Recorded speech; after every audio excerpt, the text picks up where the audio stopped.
कल मैं जिंदगी में पहली बार कोतवाली गई।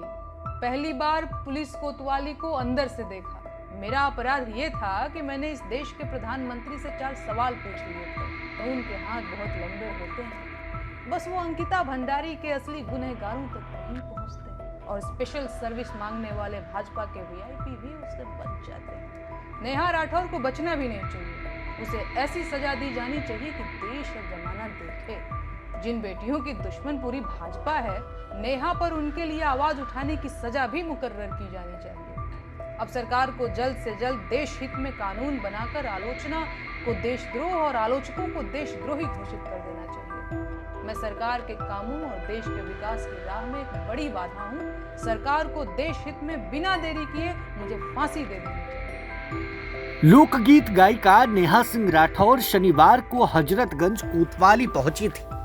उन्हें नोटिस भेजकर बयान दर्ज कराने के लिए बुलाया गया था। इस पर नेहा सिंह राठौर ने वीडियो बयान जारी किया। नेहा सिंह राठौर ने कहा कि सरकार मुझे फांसी क्यों नहीं दे देती।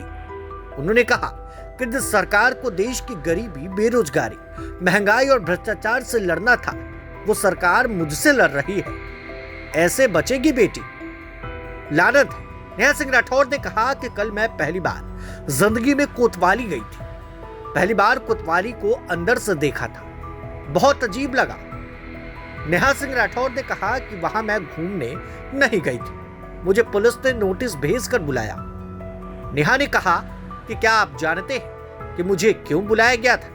मैंने कोई चोरी नहीं की थी, ना ही मैं किसी को गाली दी। अब जरा खुद सुन लीजिए नेहा सिंह राठौर ने गुस्से में लाल होकर किसको लपेटा है।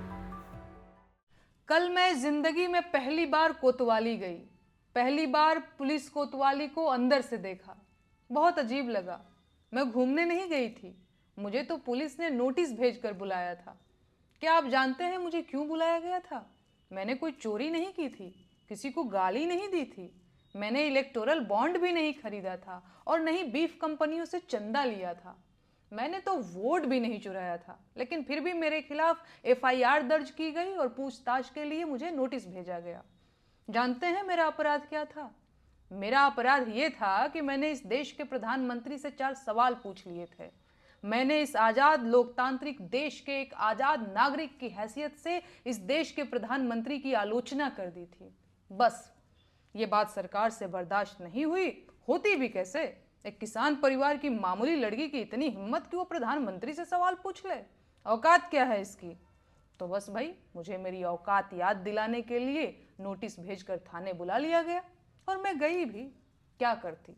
कानून के हाथ बहुत लंबे होते हैं, बस वो अंकिता भंडारी के असली गुनहगारों तक नहीं पहुंचते, और स्पेशल सर्विस मांगने वाले भाजपा के वीआईपी भी उससे बच जाते हैं। कानून के ये लंबे हाथ इंदौर में गंदे पानी से हुई मौतों के जिम्मेदारों तक भी नहीं पहुंचते।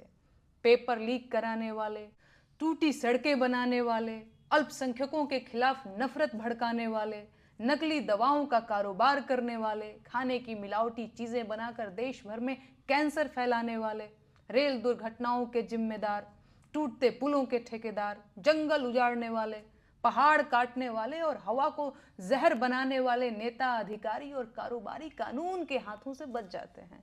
लेकिन नेहा सिंह राठौर कानून के मजबूत और लंबे हाथों से नहीं बच सकती, क्योंकि वो प्रधानमंत्री से उनकी जिम्मेदारी पर सवाल पूछ लेती है। नेहा राठौर को बचना भी नहीं चाहिए। उसे ऐसी सजा दी जानी चाहिए कि देश और जमाना देखे। उसे उसके मुंह में जबान होने की भरपूर सजा मिलनी चाहिए। जिन बेटियों की दुश्मन पूरी भाजपा है, नेहा पर उनके लिए आवाज उठाने की सजा भी मुकर्रर की जानी चाहिए।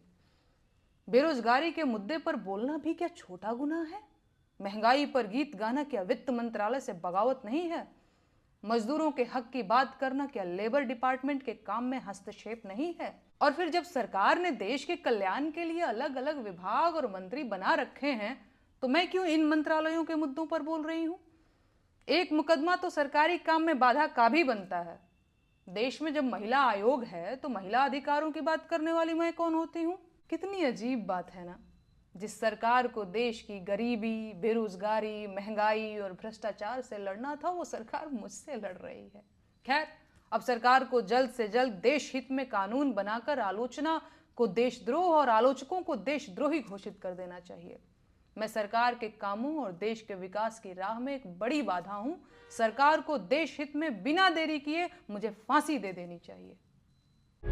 प्रभातखबर.com, विश्वास वही, रफ्तार नहीं।